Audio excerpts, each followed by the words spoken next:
Pemirsa, pada Selasa mendatang, proses belajar mengajar sekolah semester genap di Jawa Timur akan kembali dimulai. Kegiatan belajar mengajar dilakukan di rumah masing-masing secara daring dengan kurikulum yang sudah ada.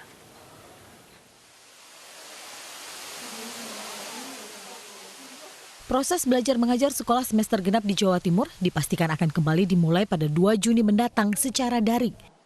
Seluruh putra-putri tenaga kesehatan yang melayani langsung pasien COVID-19 mendapat jatah 1% kuota masuk SMA dan SMK di bawah naungan provinsi. 1% untuk keluarga tenaga kesehatan. Apakah putra-putri dokter, putra-putri perawat, sampai dengan putra-putri ambulans yang mengantar pasien COVID. Jadi khusus mereka yang memberikan layanan langsung kepada pasien COVID dengan membawa surat keterangan dari rumah sakit rujukan, putra-putri mereka akan mendapatkan prioritas kuota PPDB yang akan kita mulai tanggal 8 Juni ini. Kegiatan belajar mengajar yang dimulai Selasa mendatang dilakukan di rumah masing-masing dengan kurikulum yang sudah ada.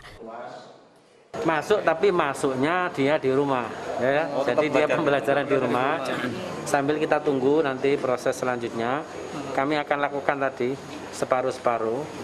Tapi nanti malam insya Allah kami juga akan sampaikan pada masyarakat ya, bahwa banyak masukan yang di kami itu justru masih tetap minta diliburkan. Bukan diliburkan, belajar di rumah. Kini pemerintah Kota Malang tengah menyusun sistem belajar mengajar di masa new normal. Dari Malang, Jawa Timur, Denny Irwansyah, iNews melaporkan. Tahun ajaran baru pendidikan menjadi bagian dari pelaksanaan tatanan kenormalan baru di tengah pandemi. Namun kekhawatiran ini muncul soal keselamatan anak-anak yang rawan terpapar COVID-19.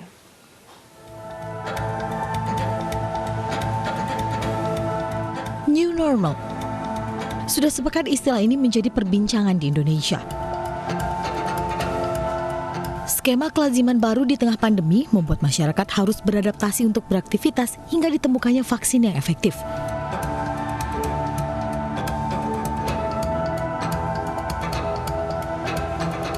Tak terkecuali ajakan new normal ini juga berlaku di dunia pendidikan, namun tentunya harus dengan catatan khusus.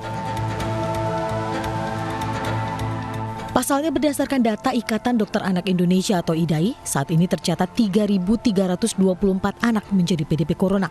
129 diantaranya meninggal dunia.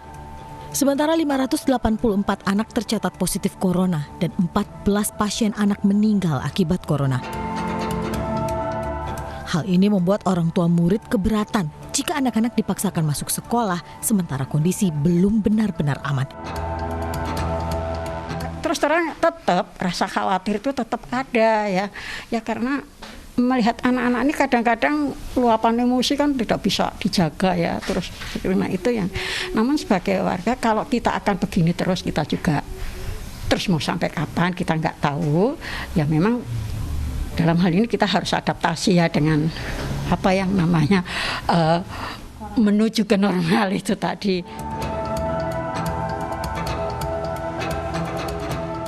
Ya, cepat atau lambat, new normal memang mau tak mau akan menjadi kebiasaan baru bagi masyarakat. Agar bisa berjalan lancar dan tak justru menjadi gelombang baru, ada anjuran protokol kesehatan yang harus dipenuhi di dunia pendidikan. Yang terpenting adalah membiasakan anak dengan protokol kesehatan agar tetap terlindungi.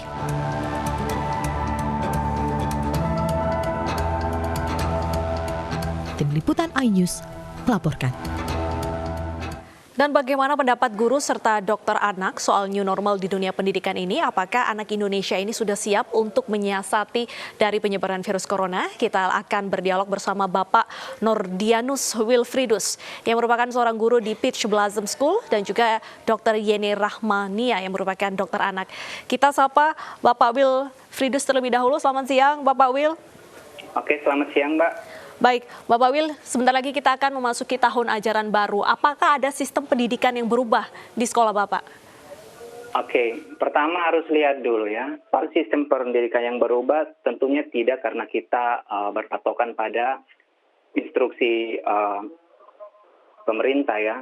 Dan saya melihat untuk tahun ajaran baru ini, kalau saya pribadi ya berkaca dalam situasi sekarang, itu sesuatu yang berisiko tinggi ya. Mengingat angka terus bertambah, udah hampir 27.000. Dalam hati kecil saya mengandung kegelisahan seperti itu. Jadi misalnya kalau kita masuk sekolah, ini tahun ajaran baru, tentu ada kekhawatiran tersendiri, bukan hanya gurunya, tapi juga anak-anak juga. Tetapi sebagai lembaga sekolah, tentunya kita harus mengikuti pemerintah ya, karena instansi sekolah itu berada dalam naungan pemerintah, jadi kita mengikutinya. Nah, mengapa?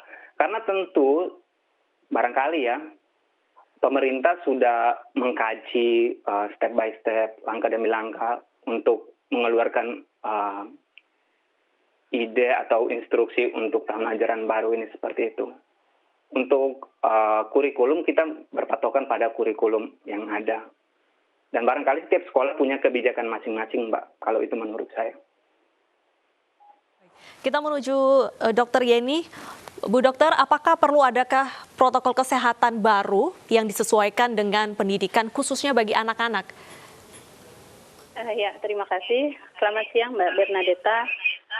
Jadi terkait rencana memulainya sekolah untuk anak-anak di bulan Juli nanti ya. Kemarin ini memang baru dari Ikatan Dokter Anak Indonesia mengeluarkan anjuran berupa agar sekolah dalam bentuk kehadiran anak-anak datang ke sekolah itu ditunda. Kenapa? Karena dari yang kita tahu angka kejadiannya masih meningkat ya. Yang sakit COVID masih bertambah terus. Kemudian data terakhir angka kematian pada anak yang dikumpulkan dari seluruh dokter anak di Indonesia itu ternyata cukup tinggi ya. 14 anak meninggal dari sekitar 500 anak yang terjangkit COVID yang positif. Jadi dari apa yang dinilai oleh IDAI, kami menilai bahwa belum bisa nih anak-anak masuk sekolah seperti biasa. Dan anjurannya adalah tetap melanjutkan skema pembelajaran seperti 3 bulan terakhir, yaitu melalui jarak jauh. Nanti bila mana kondisi sudah memungkinkan, anak-anak tentunya akan kita kembalikan ke sekolah sambil kita persiapkan tetek bengeknya seperti apa gitu ya. Jadi apakah nanti harus ada kewajiban sekolah menyediakan misalnya alat kebersihan untuk cuci tangan, seberapa banyak di tiap kelas atau tiap sekolah, seperti itu untuk teknisnya.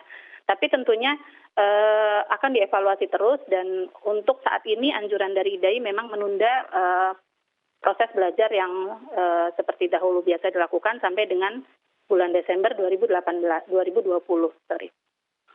Baik, Bapak Wil, kita sedang memasuki wacana new normal, dalam arti nanti sistem pendidikan akan dikembalikan secara normal seperti biasa. Apakah dari pihak sekolah ini sudah mempersiapkan, mungkin seperti dari ruang kelas ini ada penataan kembali, lalu juga jam belajar ada perubahan seperti itu, apa sudah ada persiapan? Oke. Tentu kalau sekolah yang saya ngajar tentu sudah mempersiapkan segala sesuatu ya, kalau memang new normal itu dilakukan atau dilaksanakan kembali. Nah, kita sebagai guru, juga staf, dan juga dari pihak sekolah tentu memonitor secara ketat anak-anak dan juga ruang-ruang kelas, supaya kalau memang hal itu terjadi, memang pemerintah mengeluarkan instruksi untuk membukanya, ya kita sudah siap seperti itu. Tapi dengan catatan, kita harus sosialisasi dulu dengan orang tua bagaimana, karena ya menurut saya pribadi, ada sekolah-sekolah tertentu yang mungkin belum siap, dan ada sekolah tertentu yang sudah siap pun tapi mengajar dalam kekhawatiran, Mbak. Itu menurut saya seperti itu. Karena apa? Misalnya di kota pun itu tergantung dari jumlah anaknya ya. Ada sekolah saya anaknya setiap kelas punya 20 sampai 25. Itu masih bisa membuat social distancing atau sebagainya, itu masih bisa. Tapi bagaimana dengan sekolah-sekolah yang lain yang jumlah anaknya sampai bisa 40 dan sebagainya? Itu bagi saya mungkin agak sulit kalau menerapkan new normal sekarang ini. Tetapi kalau memang tuntutannya seperti itu, ya kita dari pihak sekolah juga harus siap dengan kondisi seperti ini. Gitu, Mbak. Dokter Yeni, ini apa yang harus dipersiapkan oleh pihak orang tua mungkin dari sisi faktor vitamin, kesehatan kepada anak-anak mereka untuk meningkatkan imunitas jika mereka harus kembali lagi bersekolah nantinya? Jadi ya memang kita masih menunggu keputusan akhir dari pemerintah ya, apakah akan memulai atau tidak. Namun sudah 2 bulan, 3 bulan belakang ini kan kita stay at home ya di rumah, anak-anak di rumah, yang tentunya dengan anak-anak di rumah terlihat kan ya, anak-anak lebih jarang sakit. Jadi memang harapannya ketika kalaupun misalnya nanti ternyata harus berangkat sekolah, itu istirahatnya harus banyak. Seperti saat 2 bulan terakhir, 3 bulan terakhir ini mereka beristirahat banyak di rumah. Kemudian tidak dulu bermain-main ke tempat yang ada kerumunan, kemudian atau mungkin ke misalnya nanti mall dibuka ke mall di mana ada keramaian, itu tentunya akan mudah tertular. Kalaupun tidak COVID, tapi mungkin akan tertular dari influenza atau penyakit yang lainnya. Jadi istirahat harus cukup, kemudian nutrisi harus diperhatikan, makan 3 kali sehari, bisa disuplementasi dengan multivitamin, dan pemberian susu 2-3 kali sehari tentunya itu juga penting. Jadi apa yang sudah 2 bulan, 3 bulan ini dilaksanakan, dijaga kesehatannya, tetap lebih betah di rumah tentunya, jangan atau tunda dulu ke tempat yang ada keramaian, agar misalnya nanti memang harus sekolah, tentunya vitalitasnya anak-anak lebih terjaga. Seperti itu, Mbak. Harus dipersiapkan dari sekarang jika nantinya mereka akan kembali ke sekolah. Nah, kita ke Bapak Wil terlebih dahulu, sebentar lagi memasuki tahun ajaran baru. Ini bagaimana untuk anak-anak yang baru bersekolah, mungkin untuk kelas 1 ataupun juga kelas 7, bagaimana adaptasi mereka? Nah, itu yang menjadi pertanyaan besar ya, mungkin hanya bukan sekolah saya, tapi juga sekolah-sekolah lain. Karena setiap anak punya karakteristik yang berbeda, Mbak. Mungkin lower kelas 1, 2, 3, itu mereka masih belum bisa mengontrol dirinya. Dan juga kelas 4, 5, 6 barangkali kalau kita ngomong social distancing, jaga kesehatan dan jaga jarak, cuci tangan dan sebagainya, masih bisa paham. Tapi kalau anak-anak yang baru masuk itu mungkin sekolah mengakali supaya ada pergantian mungkin masuk jam segini dan jam segini, supaya bisa meminimalisir hal-hal yang nggak diinginkan seperti itu. Tentu setiap sekolah punya kebijakan masing-masing ya Mbak, menurut saya, karena kita nggak pengen hal-hal yang nggak kita inginkan itu terjadi. Nah itu. Apakah hingga saat ini dengan sistem daring ataupun juga belajar online ini cukup efektif untuk tumbuh kembang anak-anak? Oke, soal daring itu pertama kita semua nggak pengen ya dengan menggunakan daring karena memang ada kekurangannya juga, ada kelebihannya juga. Kekurangannya adalah soal konektivitas internetnya itu. Kadang-kadang kan lambat dan juga soal kumpul tugas lambat. Itu menurut saya nggak efektif. Tetapi di satu sisi kita juga dari sini juga belajar ya. Positifnya itu belajar untuk guru itu semakin kreatif. Supaya anak-anak itu bisa mengenyam pendidikan dan juga pembelajaran tetap stabil seperti itu.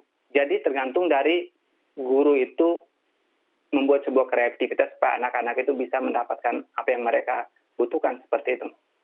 Oke, kalau di Peach Blossom School sendiri bagaimana sistem belajar online-nya hingga saat ini? Oke, kita kalau di Peach Blossom School itu salah satu menurut saya paling menarik bahwa kita selain menggunakan aplikasi misalnya Zoom dan juga platform Google Form, Google Classroom, dan juga menariknya bahwa ada kerjasama antara guru IT itu dengan para guru dan juga dengan orang tua, ada sosialisasi. Sehingga di sekolah itu membuat platform sendiri khusus untuk Peach Blossom, sehingga tugas-tugas yang diberikan pun nggak tertinggal tersebut. Misalnya contoh ya, saya membuat tugas. Kalau misalnya tugas itu kita kirim ke platform Peach Blossom dan orang tua bisa download dari situ.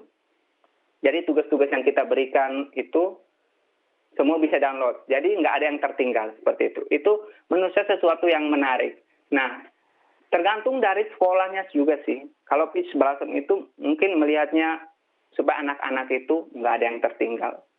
Asal kita juga rajin memberitahu anak-anak bahwa sudah di-uploadin ke PBS online, Peach Blossom online class, dan sebagainya seperti itu. Itu sejauh yang kami lakukan. Nah, masih sekarang kami masih menggunakan online, Mbak. Baik. Dokter Yeni, kita selain memperhatikan faktor kesehatan, kita juga harus memperhatikan faktor psikologis dari anak-anak ini. Bagaimana caranya untuk memastikan anak-anak ini tidak memiliki rasa kecemasan yang berlebihan di tengah pandemi corona?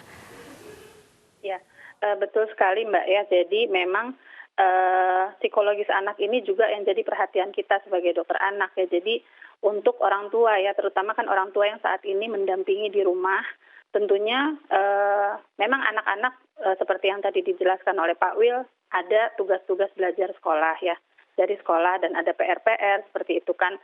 Apalagi di rumah kendalanya kan mungkin orang tua juga ada kegiatan rumah tangga, urusan rumah tangga dan tidak bisa mendampingi belajar secara maksimal. Dan mungkin ada emosi di situ bermain, ada gemes anak-anaknya tidak bisa belajar dengan teratur seperti di sekolah. Tentunya kan kondisi di rumah seperti itu. Nah tentunya masukan kita kepada orang tua adalah yang pertama memang harus dibicarakan bersama antara bapak, ibu, dan anaknya bagaimana untuk pembelajaran di rumah ini bisa lebih optimal. Apakah diatur jamnya, apakah PR misalnya dihandle oleh ayahnya, kemudian tugas rumah tangga oleh ibunya seperti itu. Jadi tidak ada stres yang menambah kecemasan baik terhadap orang tua juga apalagi terhadap anak. Kemudian tentunya di sela-sela waktu belajar bisa diatur kalau bisa ada waktu untuk anak bisa bermain. Misalnya dia atau mungkin dia mau bermain atau dia mau membaca buku, bisa seperti itu. Jadi beban belajarnya pun tidak full menambah beban terhadap anak tersebut. Kemudian istirahat tentunya penting dan tentunya mungkin diskusi antara ayah dan ibu juga anak terkait dengan kondisi saat ini. Jadi anak-anak tentunya bisa juga mendapat informasi bagaimana perkembangan pasiennya, misalnya jumlah apakah sudah menurun atau mungkin meningkat tapi kematiannya menurun seperti itu. Atau bisa ditenangkan juga dengan tentunya karena sekarang sudah di rumah semua ya, bisa dengan beribadah bersama, berdoa bersama seperti itu. Jadi anak juga tidak stres dalam menghadapi kondisi saat ini, seperti itu. Sangat penting untuk anak-anak di tengah pandemi. Kalau dari Pak Wil sendiri, apakah pihak sekolah ini memberikan bimbingan psikologis di tengah pandemi corona kepada murid-murid?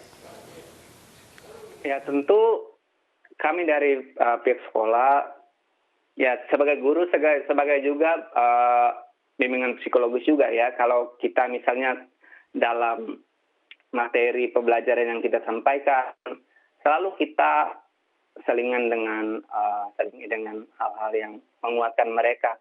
Paling tidak supaya anak-anak itu nggak panik, nggak terlalu khawatir soal pandemi ini. Dan juga kita juga selalu ingatkan juga kepada orang tua mereka supaya saling kerjasama antara guru, orang tua dan juga anak, supaya anak-anak juga tetap merasa nyaman ya, nyaman dalam situasi seperti ini maksudnya. Itu Mbak. Ada kekompakan, tidak hanya mengandalkan pihak sekolah, orang tua dan juga anak-anak ini harus bersatu supaya sistem belajar online ini bisa membawa pengaruh baik. Dan dari sisi kesehatan tadi juga menjaga asupan makan, menjaga imunitas tubuh, dan yang terpenting adalah anak ini mendapatkan rasa nyaman selama belajar di rumah. Terima kasih atas waktunya Bapak Nurdianus Wilfridus dan juga Dr. Yeni. Terima kasih sudah bergabung bersama kami di iNews Siang. Pemirsa, kita ke informasi lainnya dari unjuk rasa di Amerika Serikat yang terus meluas. Informasi selengkapnya usai jeda berikut.